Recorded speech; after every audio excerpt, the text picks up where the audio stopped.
Walker, and a continued partner with the health department. Thank you all for joining us for this quarter four meeting. It's crazy that we're already in quarter four. This has been a quick year with a lot of dynamics to it. So very thankful. Saw a lot of people on the call that I'm familiar with, some new people as well. But thank you. It's good to see Montreal Kane.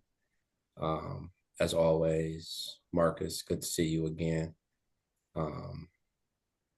And our friends over at Empower, great to see Ms. Taylor on the call. And to all of you, thank you for joining us. If we can go to the next slide.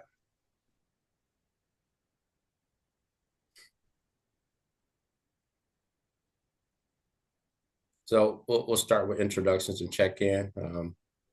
If you all can, in the chat, share your name, affiliation, and any updates. If you have any events that you want to share later on, you can use this opportunity to put them in the chat.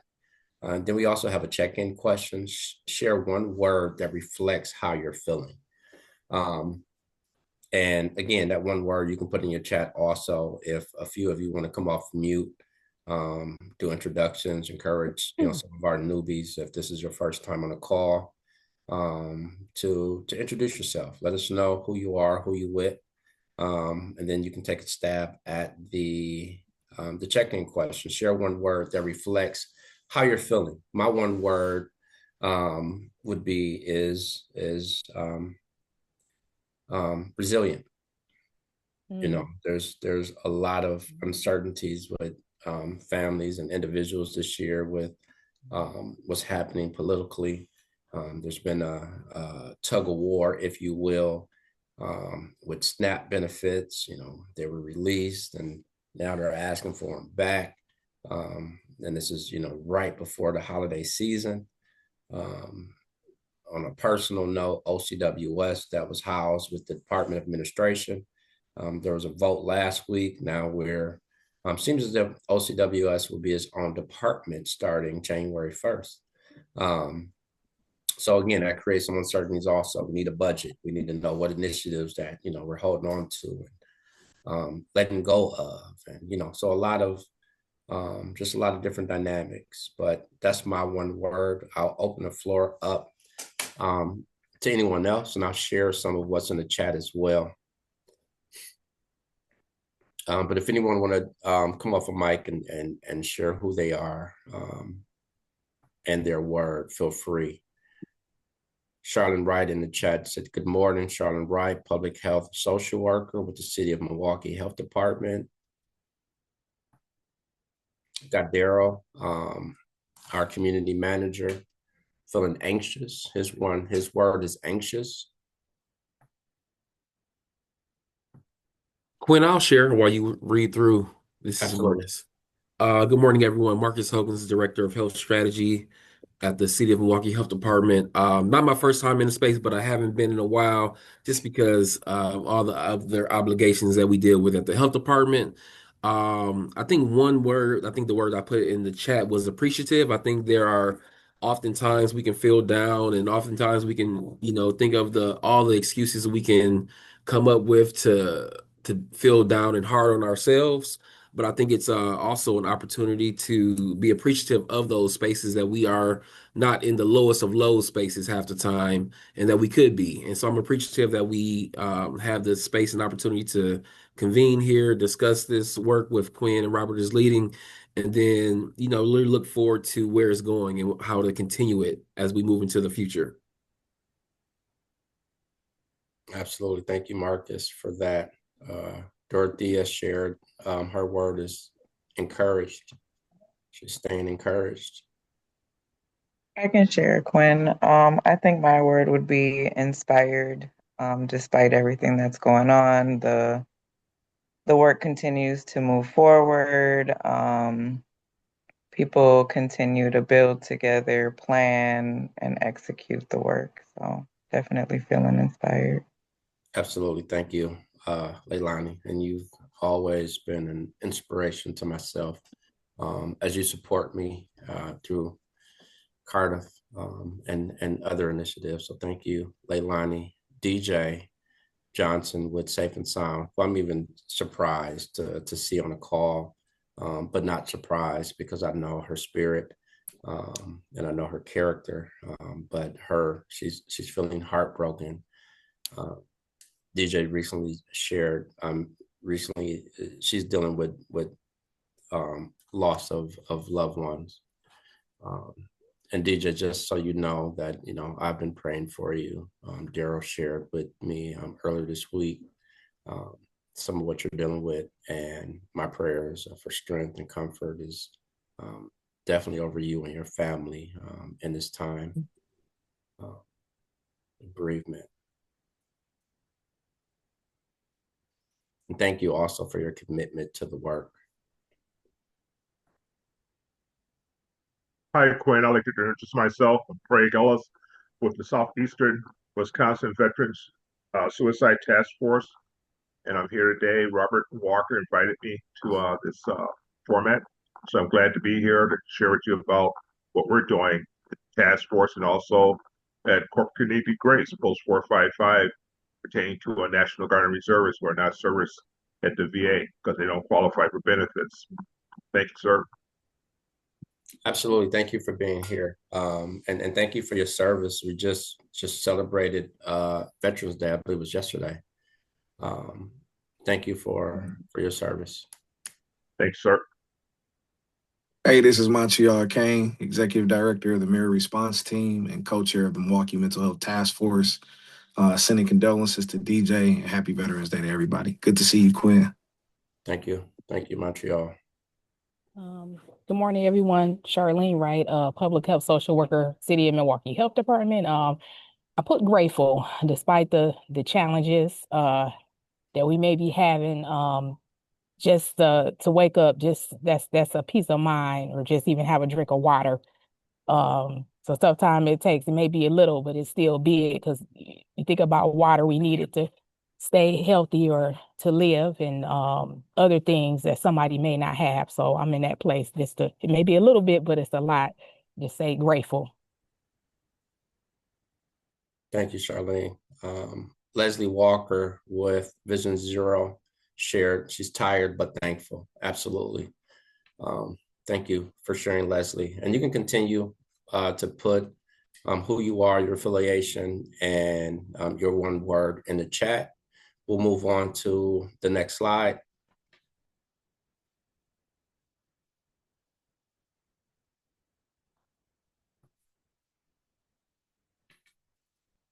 Next slide is our shared agreements. So we'll go through these. The first one is make space, take space, respect others' time and expertise, be present, stay on point, and value everyone's experiences and what they bring. The next one is respect each other's time and expertise, support each other's learning process, elevate the expertise of lived experience, listen to understand and support. And lastly, remember our North Star, the health of all people and neighborhoods in Milwaukee.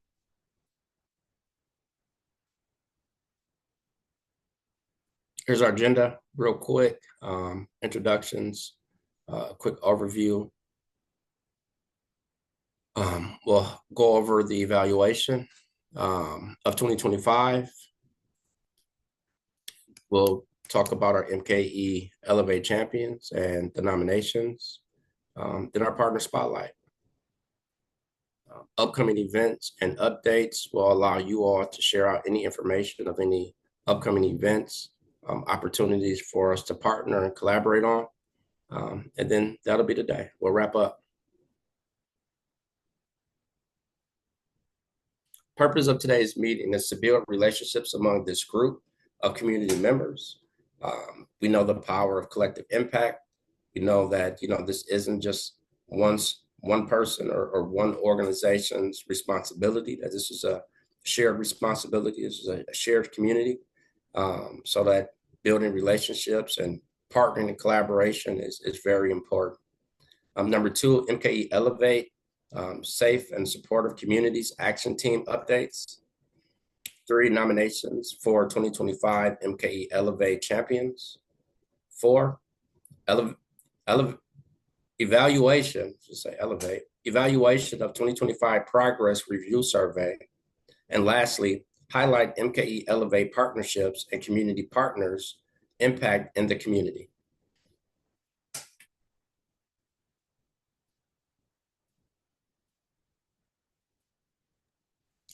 I'll pass it over to Robert Walker for our equity activity update, storytelling project. Yes, thanks, Quinn. I'm actually going to pass it to Marissa Stewart, who is with the City of Milwaukee Health Department as well, and she can talk more about the equity activity update. So I'll pass it to Marissa. She's our health equity champion. Well, hello everybody. My name is Marissa Stewart. I'm the administrative assistant for the Policy, Innovation, and Equity branch for the City of Milwaukee Health Department. I have a primary focus in just assisting in equity projects as of right now with the health department. And so this is one of the projects that I was happy to be a part of and assist with. Previously, our former colleague, Alex, she was, taking over, and she was the one who was primarily leading this project. But for right now, I'm the one who's like just filling in and, just picking up where she left off. So the storytelling project is essentially an activity that just creates awareness on how all stories are not equally acknowledged, affirmed, or valued within a racialized society. It's just giving people a chance to continue a dialogue about racism and how it operates and impacts organizations, communities, and society. And then, it just gives us a chance to share our stories and our experiences. So we have 4 different types of stories. We have a stock story, which is essentially just the dominant narrative about individualism, and then just progress and naturalized white dominance. So, such as like the American dream, concealed stories are just ways that race differently shapes life experiences and opportunities. A resistance story is just to narrate the persistent indigenous and often untold ways people fight for more equal and inclusive social arrangements. And then emerging or transforming stories are just new stories that help transform understandings of oneself and others, and how systems of bias, prejudice, and discrimination can be challenged and rebuilt. So, with this activity, we were able to gain 80 stories and 80 points of views from different people during quarter 3. And so hopefully with these stories and these sticky notes that you see on the screen, we'll be able to collaborate with the local media company to showcase these stories and to, bring these stories into life and just make a really nice project out of it.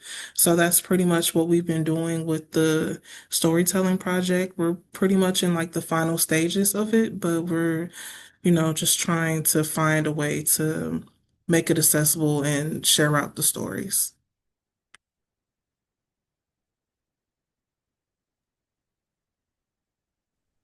Thank you so much, Marissa. Appreciate your work and all your efforts with helping with this project. If you can go to the next slide. All right, so now we're going to go ahead into our safe and supportive communities updates. Since our quarter 3, we have published a violence prevention resource guide within our work group. It was a very collective effort, so truly appreciate all those implementation partners that has contributed to the guide and in its design. And so right now we have distributed the resource guides to our community violence interrupter organizations and programs. So that was the first level, the first phase of our work group. And so we truly, again, appreciate that. So if anyone we have a hard copy booklet and we have a virtual copy. And so if you are interested in having one, feel free to reach out to myself. So again, appreciate those that contributed. Now, for the next phase, if we have our planning stage for our next goal, which is for having safe stores workshops within the community, which is underway. We have been doing a lot of intentional work around making sure we are intentional on how our approach will be as we move forward with this with the workshop because we know this greatly needed when it comes to firearm safety and education. So our work group implementation partners is continually working in that space. So we will continue to update you as we move forward. And if there is anyone that is interested in being a part of that, feel free to also reach out to myself or Quinn Taylor, who is our co-chair for MKE Elevate and also facilitates the work group for crime and neighborhood safety. So for our mental health work group, our goal, we have worked to create or identify two schools from our school community partnership for mental health model for parent engagement, our parent engagement initiative. And so those two schools are Metcalf School, which is the K-8 through fifth grade school, and then our Marvin Pratt School, which is also a K-8 um, through the eighth. So we currently are underway in planning as far as working on having a listening session to learn exactly from the parents as far as what they would like to see when it comes to engaging the parents when it comes to mental health and behavioral health. We know that they have some understanding, but we would like to just learn exactly what they know about mental health and what are some ways that we can get them more engaged with the schools to have a better collective impact for the children and having access to resources as well. And then lastly, for our harm reduction focus groups, for our harm reduction work group, we have had focus groups and we have had completed the interview for our policy brief. So that is currently in the process of being created. It was a great turnout for all the focus groups. So shout out to all those that were in attendance and who were a part of those focus groups. Those were lived experience individuals or those that has worked in the field of harm reduction. And so we were very pleased with the input that we received, and we are looking forward to creating the policy brief. And once it's created, we will share out to our work group before we publish it, and also get the approval of the group, but also leadership.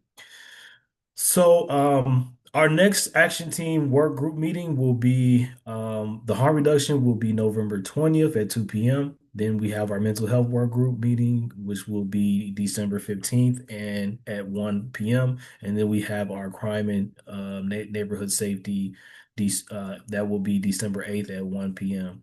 So if anyone is interested in being a part of any of those meetings, feel free to reach out to myself and we will make sure to get you the invite and the information.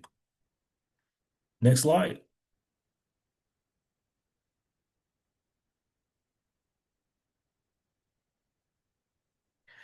As far as continued updates, we did have a presentation of an for with as a collective through with Milwaukee County and the health department and preventing suicide for Greater Milwaukee, where we had an equity approach to suicide prevention panel. And it was during the Suicide Prevention Month, and it was a pretty good turnout. It was very powerful and informative of learning what approaches that is currently happening and ways that we can strategize to get more efforts around strategies to prevent suicide and suicide deaths. And so that was a presentation that we felt very proud of and look forward to next steps in that. We also, in that same month, had a suicide prevention gun lock distribution, which issued out 800 gun locks total within the community. We had our cleaning clinic that was there, that was a site um, for the distribution. There was some Milwaukee County sites that were also in a participation with that as well. So shout out to Milwaukee County, also Prevent Suicide of Greater Milwaukee, and all the health clinics that were that has agreed to be a part of this effort. So shout out to you all.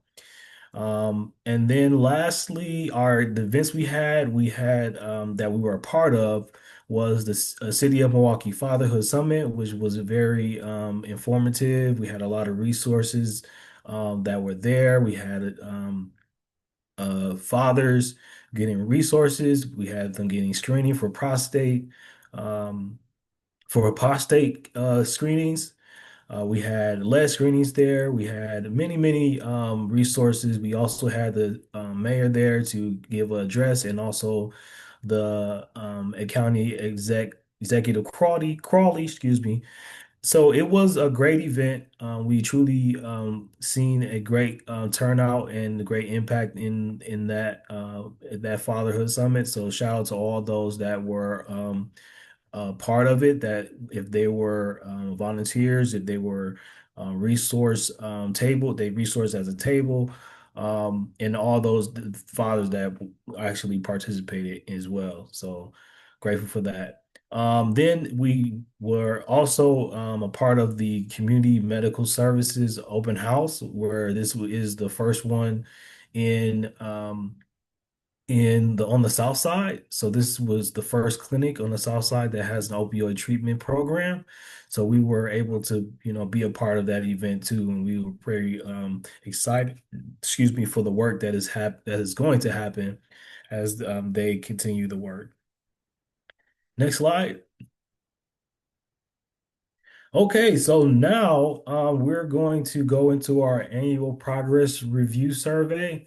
So we would like to hear from you and get feedback of any highlights from the year in our annual progress review survey.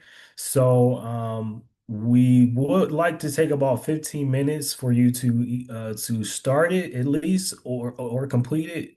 And so we're going to take about 15 minutes. We're going to put um, the survey link in the chat so everyone can have it. If you give me one moment, I'm going to make sure that you all have it in the chat. So we're going to take about 15 minutes to complete it, because this will help us to understand, well, how we're doing, the progress that we're making, and if there are any other ways that we can be better in our efforts for next year. So I'm going to go ahead and share it. So it should currently now be in your chat. So if you can click on that, that would be great. And you can go to, and we're hoping to revisit your responses until, as needed, until December 1st. So again, this will help us as we move forward for our efforts. Excuse me. And so if you can go to the next slide, I'm gonna put on some music so you all can take about 15 minutes. I'm gonna put on the timer so you all can go ahead and complete it. And if you have any uh reserve or having any trouble with the link, please let me know. So we're gonna start now.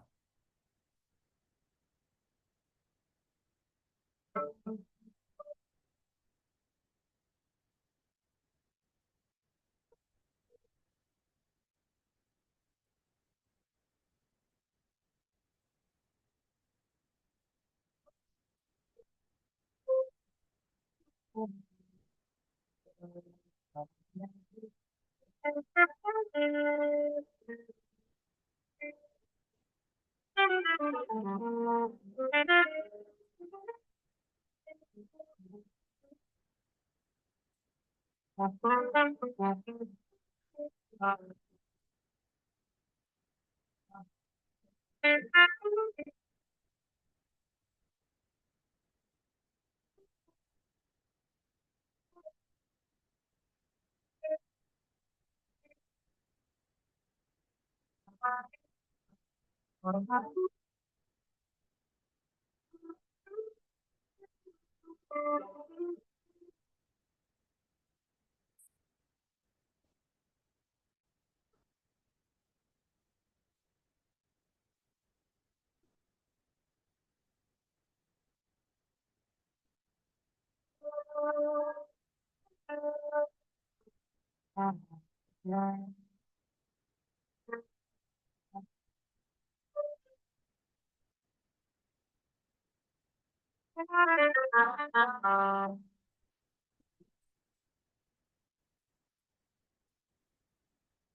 people drop over $300 on a suit just for the label.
Hi, how you doing? Good to meet you. Dear, how are you? And you're with? We're at intersection walking. We're. Because you got that rule.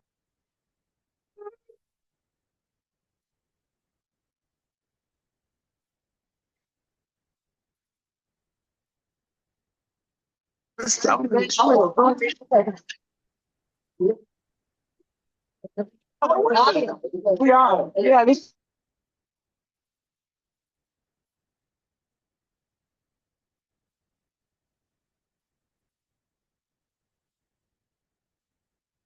Wait, they can look through one.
We're about halfway through the 15 minutes. Would anyone appreciate having some breakout rooms opened up that, if you guys want to chat with each other or kind of talk through what you've been doing on some of your progress for the survey, I can open some breakout rooms. Otherwise, if we're good, we can keep on going for the last couple minutes here. I know sometimes it's helpful to talk these things through out loud with others.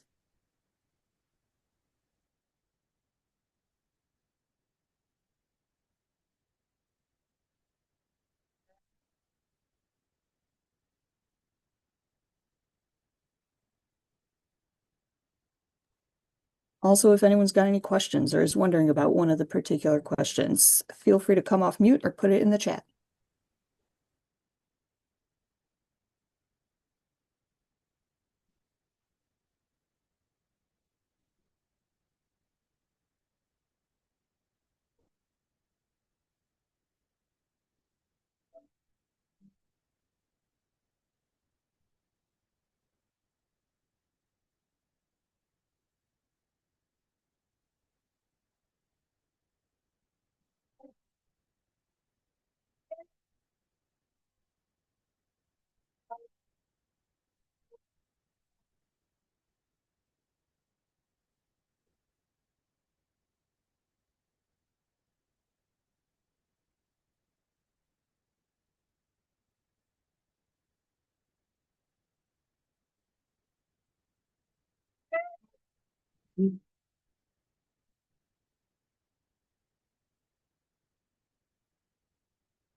Great, you're back.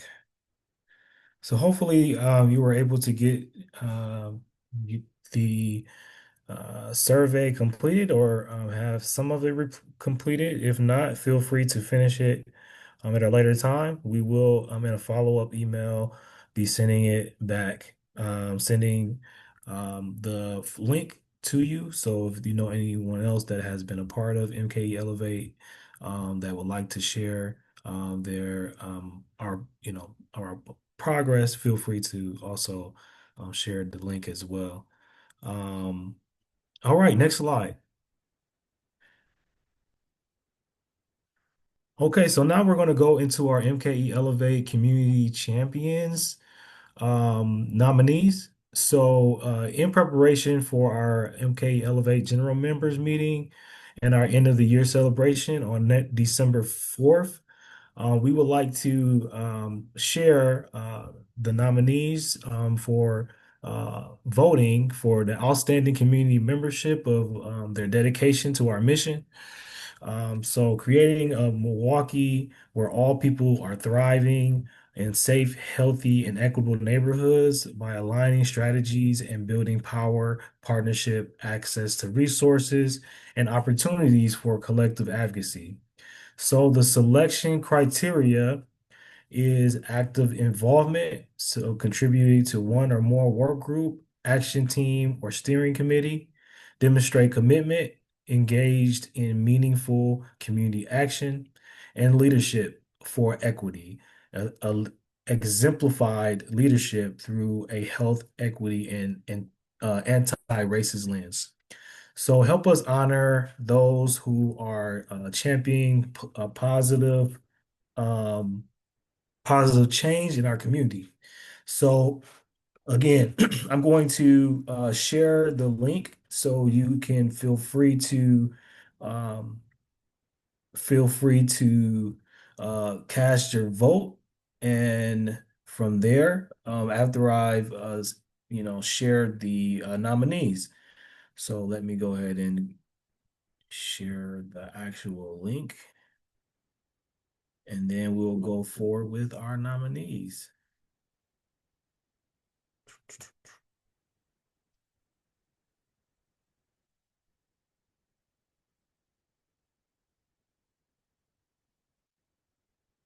All right. So these will be in categories of each action team for our priority areas. So next slide. So for our racial health equity nominations, we have Maddie Day, one MKE. And so the person that nominated her was had a description that said that Maddie has been a wonderful partner and member of the civic engagement work group. She and her team has done an incredible job for sharing information and voting during election um, season and creating opportunities for community dialogue around important topics. Um, and so the one MKE team demonstrates the importance of relationship building, power sharing, and targeted efforts to advance racial and health equity in Milwaukee.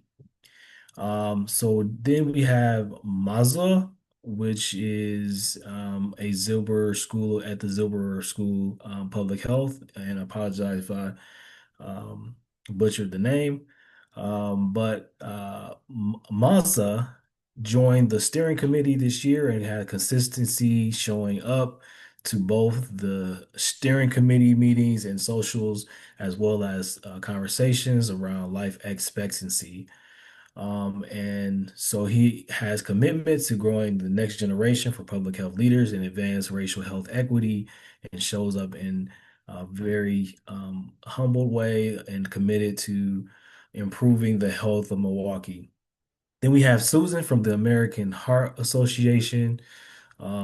The nomination description said that Susan has been a reliable member of the steering committee since day one, and she has consistency attending meetings, contributes to discussions, and advances racial and health equity in Milwaukee. And then lastly, we have Benjamin Porter, who is at the Greater Milwaukee Foundation. I think he just recently transitioned to another role, but in this capacity, he's been embodying passion, commitment, and accountability. He has been a member of the steering committee and both the Guaranteed Income and Civic Engagement Work Group and contributes to collective efforts to create a more equitable and inclusive Milwaukee. So these are the nominees for our racial and health equity champions this year. Next slide. For our built-in environment, we have our Cecilia Jackson, who was nominated from the Coalition of Safe Driving MKE. And I'm not going to go into all the nominees description because due to time. So you can read it on your own. And so Cecilia has been very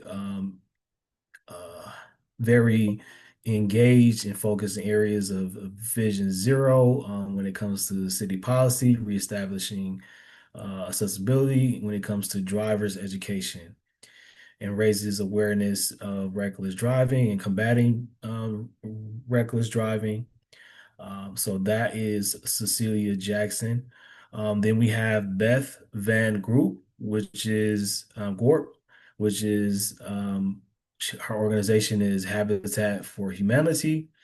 And you can see she has been very involved and impactful as an implementation partner with the built-in environment.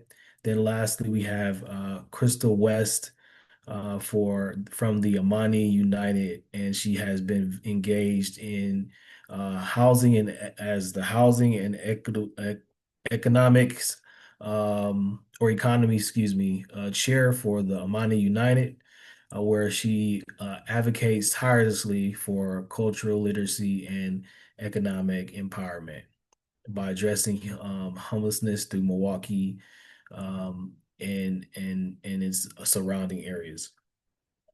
So those are the nominees for built-in environment. Next slide.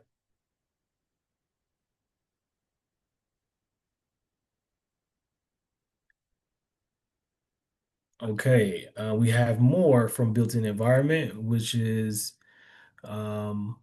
Alora Courier, Michael Anderson and Rachel Goldshea, which is from Wisconsin Bike Fed.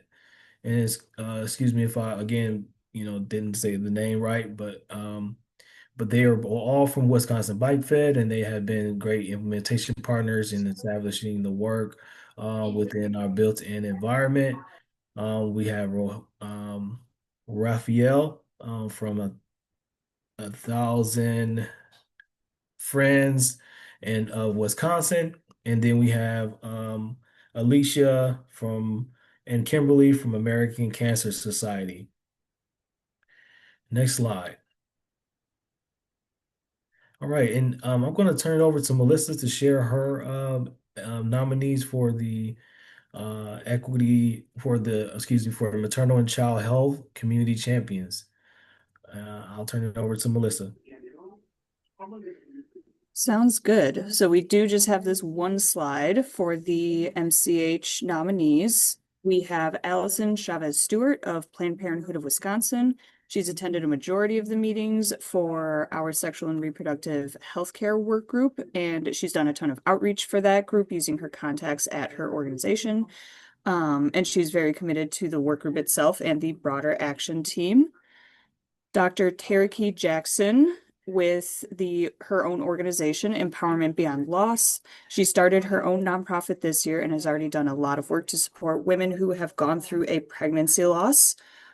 She held a week of free community events earlier in October that included education, partnership, caring, healing, and community for those impacted by pregnancy losses, and deserves the recognition for her work in the space and for shining a light on what is commonly a lonely and invisible experience. And then we also have Christine Ulstrup with MetaHouse. She started with MetaHouse as a client herself. After graduating the program, she joined the team 30 years ago and has helped transform maternal and pregnancy substance use disorder treatment in Milwaukee. She pioneered the clinical care of pregnant and parenting people who do have SUD, improving the continuum of care model they use and overseeing emerging best practices, including keeping moms and children together during residential treatment. 2 years ago, she shifted to an advisory role and now serves on boards, and she mentors the next generation of clinicians working in this space. Her life's work really embodies what's possible when a woman with lived experience leads systemic change. Okay, thank you. So now to safe and supportive communities. The nominations for our community champions is Kim Pokey and Amanda Kay from Lutheran Social Services. They have been very instrumental to our mental health work group with collaboration of the partnership with Collective Impact for Powerful Action. And so their time and their skills and resources has advanced the mental health strategy goal. So we have them here as one of the nominees. We also have Tarika Malik, who is with Samaz House. So she is a force and to be reckoned with. She shows she saw disparity, excuse me, among our Black and brown folks, and stepping into action. So she opened several women's sober living houses on our side. She created a safe space for women seeking recovery and in need of housing. So we think that is one of her aspects of being one of the nominees. And then our other nominee is Crystal West, which she has already provided her nominee description. So there's no need to go into that nominees, but she is also a nominee for this category as well. Next slide. Then the last three is Leilani Lopez Bassini with the Comprehensive Injury Center, MCW. She was nominated because of her consistency and active with the action team, also with the Crime and Neighborhood Safety Work Group. Leilani is very engaged with implementing the strategy and also with the violence prevention um, resource guide. Then we have Vanisha Kendricks with Milwaukee County Children, Youth, and Family Services. She was nominated for her outstanding dedication to the mission of MKE Elevate. She's very active in the community space, participates in the Safe and Sorority Action Team. Um, and she's also been detrimental, or she has been excellent to the work that we've been doing with our strategy and the violence prevention resource guide. And then lastly, Kim Lombard, which she is with Freighter Hospital. She is an injury prevention and outreach coordinator with Freighter with the adult level trauma center. She dedicates to creating safer and healthier communities. She is active in engaging partners in action. Within this action team, she also has been helpful in engaging the health systems around the resource guide and all other objectives for our strategies for the crime and neighborhood safety work group.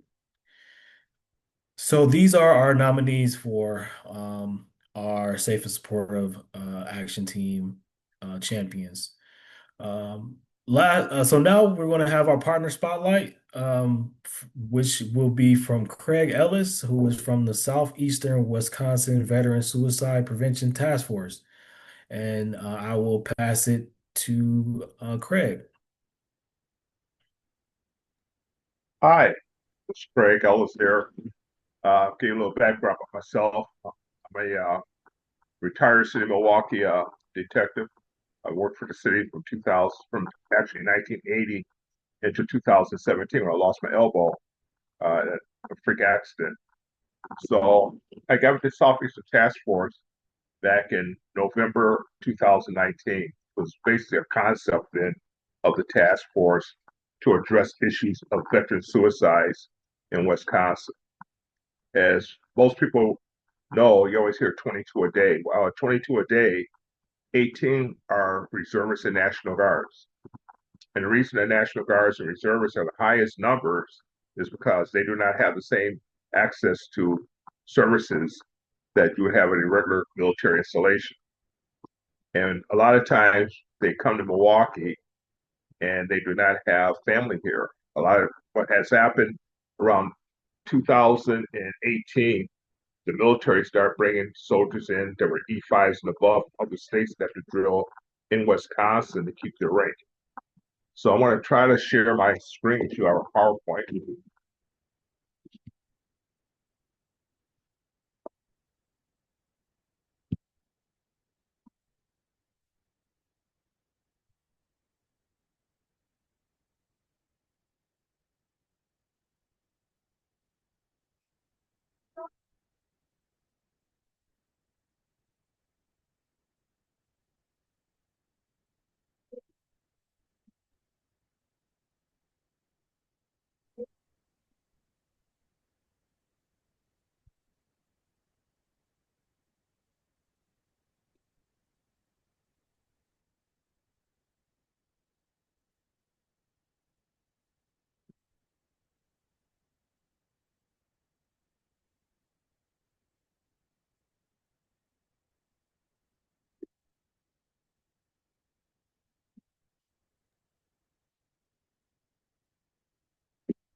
Can you see my screen?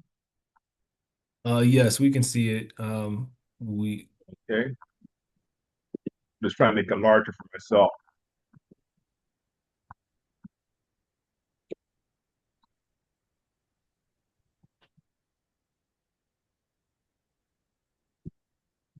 Is Robert Walker still here? This in? Yes, I'm still here. Okay. Hey, Robert, can you open that for your side? I have problems with my end. Yep, I can. I got it. Okay.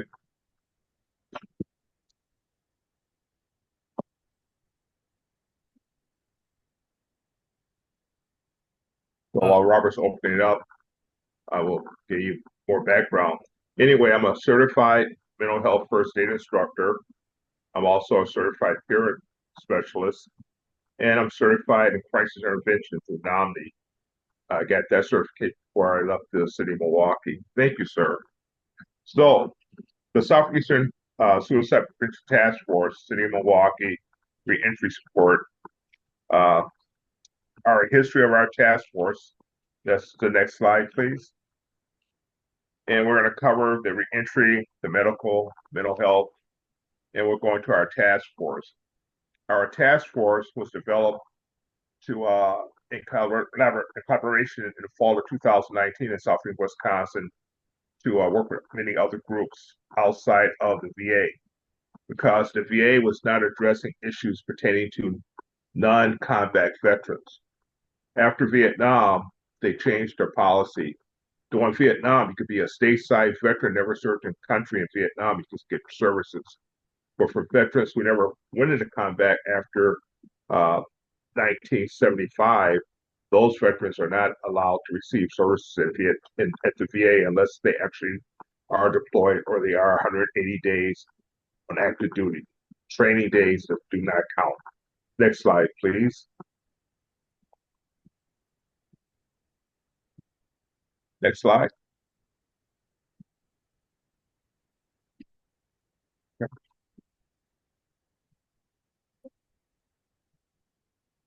The Southeastern Task Force on Veteran Suicide Prevention, our charter developed in our second meeting year in November 2019. And we agreed to work on ending suicide in all populations with a focus on veterans. We developed and shared new ideals, innovations to reduce suicides and reduce the risk of suicide. We teach the community about military culture and their role in preventing suicides, provide support to those affected by suicide, and a definition of veterans, anyone who has worn the uniform, including National Guard and reservists, even if they have not been on active duty. So on this slide here is a really big one. Within certain departments and agencies, a lot of time they create a stigma towards National Guard and reservists. For example, there's departments that will award a pin that says Army vet, Marine vet to those that were active duty, but they disregard the National Guard and reservists.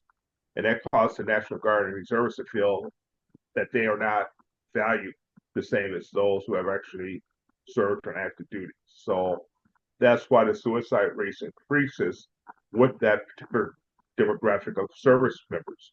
Like today on Veterans Day, there's a high day of risk for those who are National Guard reservists because they feel like they're not included when it comes to Veteran Day events. They don't receive the same benefits as recognition by the community. Even though they have served, for 6 or 7 years, they feel like no one really recognized their service and marginalized by the active duty personnel. Okay, next, please. The initial meeting was followed by a retreat to develop action areas with measurable activities. Our task force developed 4 action areas, which include the National Academy of Medicine frameworks, which include next, universal strategies to address the AL, to address all the public health messaging, selective strategies for some, our outreach team, and we have indicated strategies to reach the few, our clinical team. And then we change the culture and promote new interventions, research, and policies. Next. My post, reentry. I'm with Post Corporate Needy Grace, Post 455. We were founded in November 10th of 1953. We were not recognized by the American Legion until 1978 because of the stigma at the time pertaining to Black soldiers that had fought in Korea, World War II. We were marginalized by society. Corporal Kennedy Grace, he was from Milwaukee, Wisconsin. He died in Florence, Italy in World War II. His whole unit was the Buffalo Soldiers. Their unit was intentionally wiped out by the commander. They were forced to walk into a minefield, and the ones that didn't die in the minefield were forced to go up a hill and rush a German gunpoint, and they were all slaughtered. So they're all buried over in Forest Italy, but Community Grace, that's what our post is named after. And our post since 1953 has been serving the needs of the community and those who are marginalized by society. The career and education support we assist with job fairs, offer service members guidance on navigating employment resources, including helping veterans and their families pursue new skills and degrees, smoothing the process of community reintegration. Recently, we partnered with Smile Incorporated at 1915 North King Drive, and they're going to be part of the task force. The task force agreed that they would be now part of our clinical team and part of our outreach team. Our community engagement, we provide outreach, mentoring, family support, encouraging participation in community activities, ceremonies, and youth programs, which offer structure and companionship for recently transitioned service members. Our pulse is unique in which we have our outreach action team for Community Grace. Our pulse is set up as we have a mental health first aid instructors, we have certified peer specialists, we have certified recovery coaches, and we also have presently another individual enrolled in the certified peer course. So that's what we're doing at Community Grace. We're the only pulse in Wisconsin that works with this issue about reentry. So the reentry also covers individuals coming out of incarceration.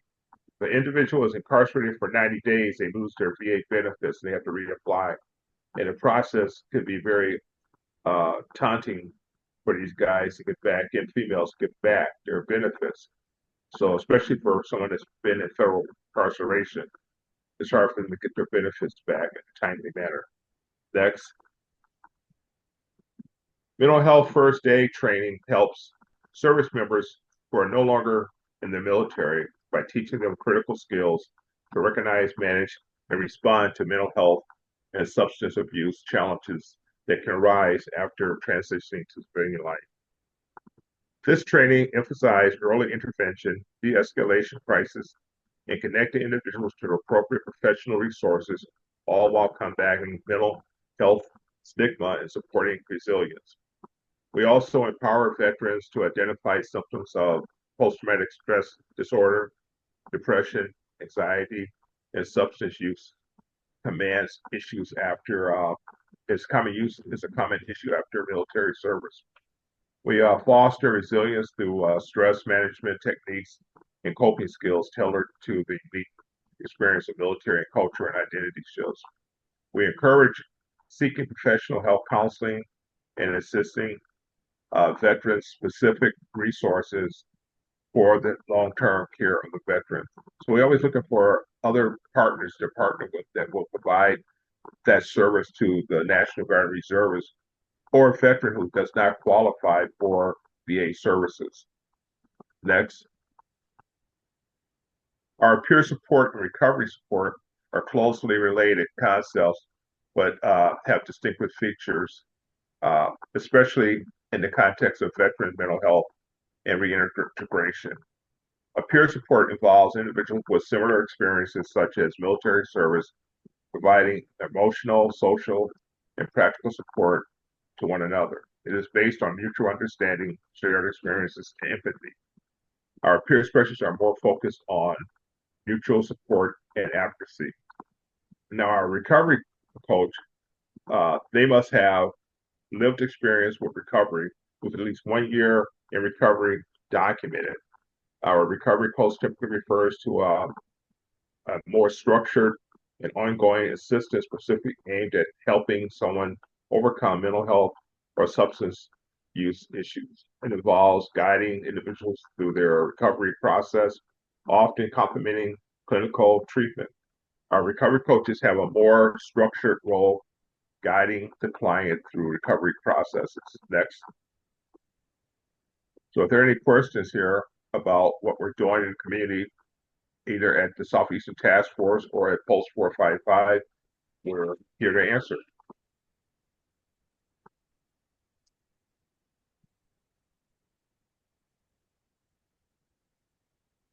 Thank you so much, Craig. We appreciate all your time for this presentation and all the work you've done as a veteran. We're truly honored and appreciate you for that. Any questions really quick for Craig? Okay. Hi, Craig. I'll put one. I'm Hi, sorry. go on. Hey, yes, maybe the contact information went by so fast. Are you able to put it in the chat or go back to that slide and I can just kind of jot it down Which one is that? with your email and phone number? Oh, yeah. Robert, can you put that back up? Thank you. Sure. So what I can do is That was the last page. yep, I can actually get it to you. Okay. Yep, you can send it I have it, so I'll send it to you and I'll put it in the chat. Okay. All Thank right. you. Well, thank you so much. I Hey, will Robert, one thing I want to put out there is that I appreciate everybody that's on this program today, and that I hope that we can work together, and that those that are interested in joining the Southeastern Veteran Suicide Prevention Task Force get a hold to me, and I'll put you in connection with our team. And I don't know if you want to be on clinical outreach or you want to be on our other team as far as our medical team. We actually have a couple of physician assistants and physicians here. So I'm on the outreach action team. I'm the liaison for the outreach action team for the task force. But if you see a veteran out there and you're talking to a person, especially if at this time of the year, holidays coming up, it's going to be the highest suicide rate with the holidays. And also, like, even with like Thanksgiving is real bad for a lot of the veterans. And particularly like events like tonight, I got to be at the War Memorial for the veteran banquet tonight. And we're going to have a gentleman there who was in Beirut. He was actually the commander in charge of Beirut when 249 Marines were killed. So he's a friend of mine. He was a colonel in the Marine Corps, so I'll be there with him, and I'll be his peer support there because he's going to have a hard time talking about that to the attendees at this event. So we're there for that. And we're also, like I said, we are able to go out in the community and be presenters and meet the veterans where they are. They don't have to come to us. We'll go to where they are, and we'll sit down and talk to them. We can partner up and do a soft handoff also. That's what we're planning on doing with Smile. We're planning on doing a soft handoff when we get a veteran that's in crisis and they need that extra support. Since Smile has clinicians and psychiatrists on staff, it's easier for them to pass off there because they're not going to qualify to go to the VA for services. So that's what we're going to do. Also, we have right now in Wisconsin, there's 8 law enforcement agencies that will secure firearms for free or a minimal cost to veterans if they go in. But that's on a website that we have set up called Be There Wisconsin, and it provides the locations of the law enforcement agencies that will store the firearm while the veteran is receiving treatment for any type of trauma. Milwaukee County has no law enforcement agencies in the city or county that will store weapons for veterans. So these agencies are outside the city of Milwaukee that will store the weapons. I'll put in the chat the email address of the agencies or the one link you guys can go to see who will take the firearms while they're getting treated, and then when they come out, they can get the firearms back with no questions asked. So we have that. We also have a gun lock program that we pass out gun locks to veterans, and we work with runaways and kids coming out of group homes. That's a biggie. A lot of times the kids come out of group home have parents that work in the service and they don't realize they qualify for certain benefits because at 18 they come home, there's a black bag on the porch, and that's it. But we have information that can help them qualify for these benefits that the parents has not told the kids about, or the group home has not told the kids about. They can get college education funds for going to college.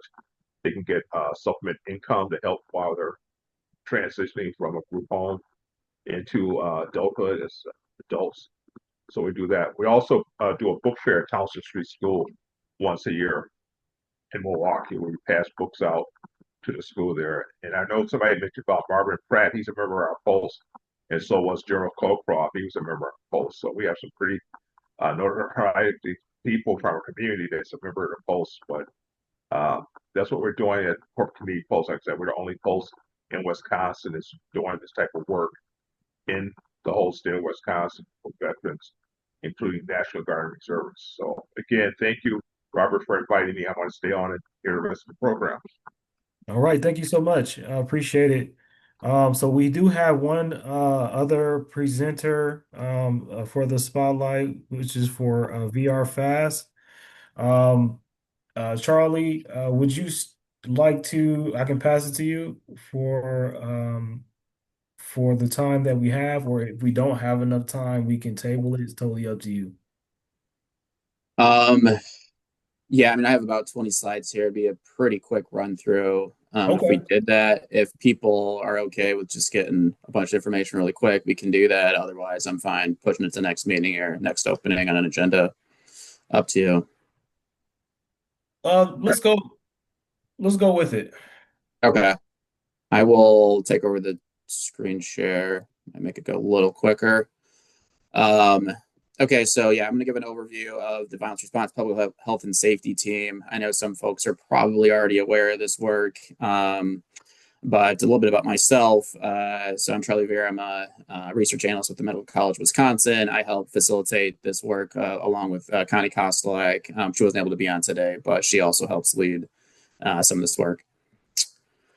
Quick outline what I'm going to cover. I'm going to give you an overview of VRFast, talk about the background, some of the organizational structure. I'm going to describe some of the VRFast activities, so kind of communication, information sharing, data sharing, incident review, and then the creation and implementation of prevention strategies, and then just discuss a little bit about some of the alignment between this work and VRFast. To start us off, so just give you guys some background, so everyone's aware, big upticks in firearm injuries going into COVID. VRFast was started in response to some of that increase in violence we were seeing in the city. The focus of this group is to recognize violence as a public health issue as well as a public safety issue. So there's a lot of focus on collaboration between those sectors. And they also have a specific focus on gun violence. We are helping support the Blueprint for Peace, specifically goal number 6, which is to strengthen capacity and coordination of violence prevention efforts. Here are our 3 goals for Violence Response Public Health and Safety Team: improve communication and information sharing, identify resources and unmet needs, coordinate and enhance response to violence. And our mission is to coordinate a unified, multi-sector public health and public safety response to reduce the impact of firearm violence and homicides on individuals, families, and the community. Here's our org structure. This needs a little bit of fine tuning, but kind of gives you an idea of kind of how we're situated. We have the full large VRFast group. Here's some of the members of the facilitation team shown here by some of these agencies. We also have a data team / analyst team that's made up of some of the agencies listed in this box here. At the bottom, it shows some of our public safety as well as our public health and kind of community response partners. Kind of given some of the time constraints, I'm not going to go through each one of these, but I will describe some of these different groups under VRFast. So our full group meets twice per month. We have quarterly in-person meetings. We have around 40 to 50 people on each call. It's a broad multidisciplinary group. In addition to the full group, we have a facilitation team that kind of drives the work of the full group. That team meets weekly. This includes key personnel from partner agencies. We have about 10 to 15 people on these calls. And we help provide overall guidance and direction to the full group. And then we have members of the facilitation team lead the full group meetings. We also have an analyst team, which I mentioned before. That's what I lead. So we meet weekly as well. And you have a few analysts from medical college as well as the police department and the fire department. We have around 5 people who attend this meeting, so it's a much smaller team. We do have a larger VRFast data team. We were just bringing this group together kind of as needed. depending on the different data products we're developing. So this is kind of more people in addition to the analysts who kind of help drive some of the prioritization of the analytic work that we're doing. In addition to that, we have some action teams. So we have the Gun Violence Collective Care. There's some descriptions below here if you guys want to take a look at that. And I can share these slides out for folks to take a look at these after the meeting. We have the Gun Violence Collective Care Action Team, Trauma Response and Healing Referral and Resource Team, the Youth and Young Adult Engagement Team, and then the Safe and Supportive Communities, which is you guys. So we are kind of taking a bit of an umbrella approach here and kind of bringing you guys as a kind of formal, informal action team of VRFast, as well as obviously the MKE Elevate work. So I'm trying to kind of cover two pieces there, two programs. So not trying to duplicate work. Decided to bring them in as kind of one of our action teams. So let's talk a little bit about the focus area. So we do have an identified focus area in the city of Milwaukee. It's this kind of brown outline you see here. This is made up of 30 census tracts, which is about 8% of the city by area, 10% by population, but we see about 31% of our non-fatal shootings and homicides in this area. So higher burden of the incidence of homicides and non-fatal shootings. That's where a lot of our work is targeted and focused on. So we also want to emphasize that we are here to address gun violence and not trying to further stigmatize areas. A lot of what happens in these areas doesn't reflect the people living there. This could be people traveling through, people coming into this area, but it's just an area where we do see a higher incidence of firearm violence. Just talk a little bit about the activities of VRFast. So a big part of what we do is just communication and information sharing. So we have partners share information on program updates, upcoming events, resources needed, any other violence concerns in the community can be shared with this group to get kind of real-time feedback and to help guide decision-making across different partners, violence prevention partners in the community. So that's kind of one of the big main benefits to this group is really just that real-time communication across our many different partners who are all working in this space, and that really does help to coordinate our responses. Another big part of this is the data sharing. So again, I lead the analyst team. We create various data products. We have reports that go out. We've created dashboards, interactive dashboards that members of the team can access. We also respond to data requests that come up during meetings or from partners as they send those in. We also create presentations, do special projects. Those, often are shared at conferences or kind of larger national meetings. So there are some other products coming out of that work, other than what's just shared kind of with the VRFast team. So we prioritize these projects through the data team and the facilitation team. They give us feedback on what to focus on. And then other partners share data updates periodically on various programs initiatives. So we have, 414 will come on and share information on their reports. I know like OCW, just other partners working in the space, if they have any kind of annual reports or things they want to share, it's another just group to share that information with. So some of the data sources we work with homicide, non-fatal shooting data primarily, but we also have calls for service data, ShotSpotter. We also pull in publicly available data sets if there's any social economic status indices, a lot of CDC indices. We'll include those. Here's an example of the reports. This here is the 14-day incident report and this image on the right. So we're sharing these at each one of the full group meetings. This is shared twice per month. It mostly includes demographic, temporal, so time measurements, and geographic information on homicides and non-fatal shootings. And this is the 14-day incident report. We have an annual report, and we also do a focus on different special populations. So there's a youth, a young adult, domestic violence, and a gang violence, group violence specific report. So similar metrics that we're showing in those annual reports, kind of demographics, geographic information, temporal information. So a number of reports going out to this group. We've also created dashboards, as I mentioned. This is a screenshot of one of our dashboards. Along the left side here, we have our filters. This helps for if you want to look at a specific group. If you're someone who just works with youth, you can filter down to just youth. Look at hotspots for youth incidents. At the top, we have our different tabs. Each one of these is going to have different information on it. Here you can see some data visualizations. On this tab here, we have the annual trend along with some counts of homicide and non-fatal shootings by weapon type. So that's an example of a dashboard we put together for this work. Another dashboard we put together is this calls for service dashboard. So you can look here, the various calls for service volume, and also the corresponding hotspots where those were occurring. So this kind of helps for real-time response to various incidents and crime hotspots. This is our corner store dashboard. It's another dashboard we put together. This is looking at the number of incidents near corner stores. This was response to some of the feedback we received during some of our full group meetings that they're seeing an uptick in incidents near corner stores. So we put this dashboard together to see kind of some of our higher incident corner stores, and we're able to share this information with some of our prevention partners. This is an example of a data request received from a person who is leading some work through religious places of worship. We were able to pull in different locations of places of worship and did a very similar thing to the corner store analysis, but looked at incidents near those, and we're able to develop a list to share with them to begin partnerships with some of these places of worship for violence prevention. We also do instant review. So most meetings we have a few incidents that occur in our focus area that we'll review. We have we try to prioritize incidents that involve youth or young adults and are community violence related. This is really to determine partner response and discuss any immediate needs or concerns for retaliation. We also track risk factors and trends. And it's also to help consider additional prevention or intervention strategies if we kind of see different commonalities across these incidents.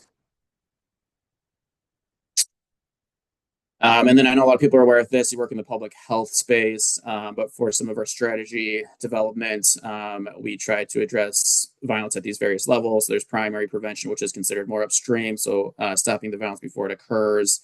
Secondary prevention is kind of, some violence is occurring, but you're wanting to kind of limit the impact of that. Tertiary prevention is kind of your post-vention response, so that the violence has already occurred, and you're attempting to stop subsequent events from happening or kind of responding to the people directly impacted by that. So we try to address violence from these various levels. One level, specific targeting of one level isn't as effective as, obviously going across the spectrum here of prevention.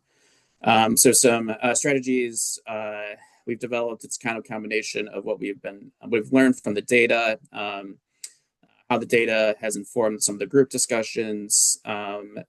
We've also referenced some of the existing research base, and these strategies have developed and were reviewed by our facilitation team that I mentioned earlier. And then there's just, again, emphasis on these levels of prevention.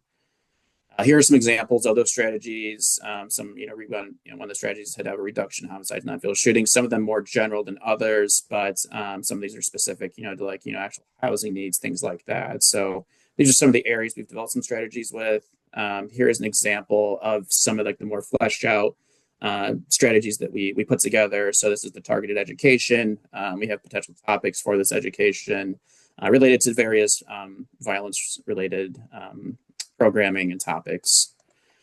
So I'm talking really fast at you guys here. This is the last part. So I just want to talk a little bit about the alignment between VR Fast and the SSC.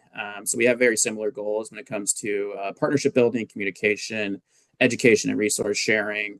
And so we recognize that there's a lot of overlap there. And so we did want to bring these two groups together and to have kind of more formal collaboration between us. And so that's why we brought you guys on as an action team with the VR Fast team. So you guys are kind of filling those two roles for the MKE Elevate as well as the VR Fast work.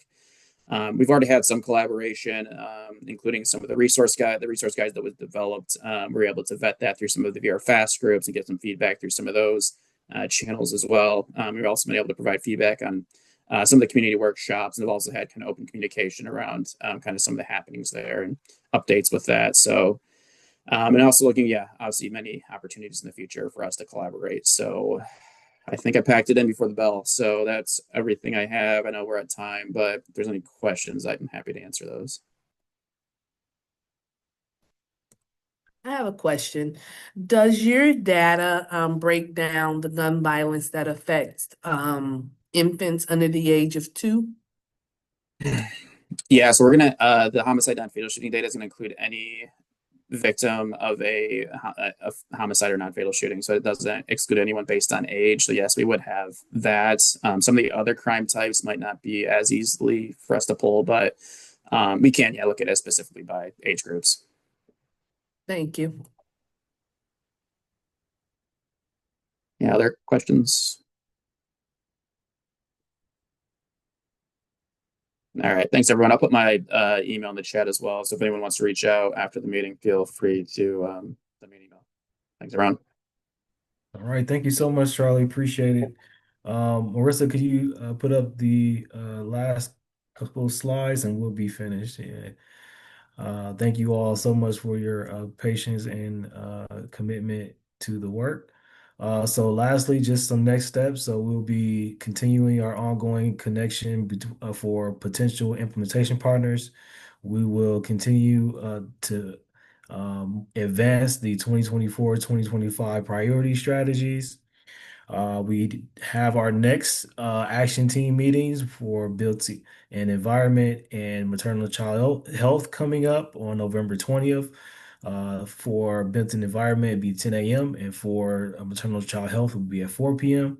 And then lastly, our end of the year celebration for MKE Elevate will be December 4th from 4 to 5:30.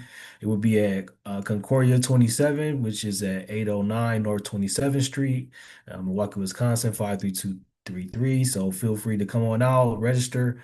We look forward to having a good time and celebrating all the work that we've been doing. Next slide.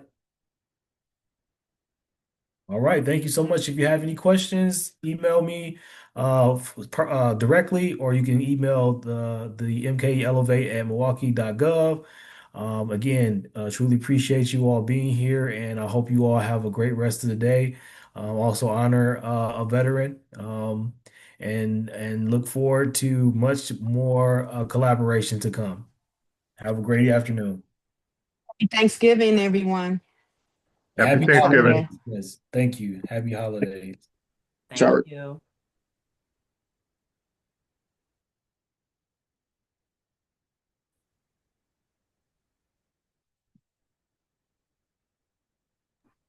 Hey, Robert, as people's logging off, Craig, we can connect him with Prolific also. Prolific is a drop-off location for firearms, and they'll secure them for individuals.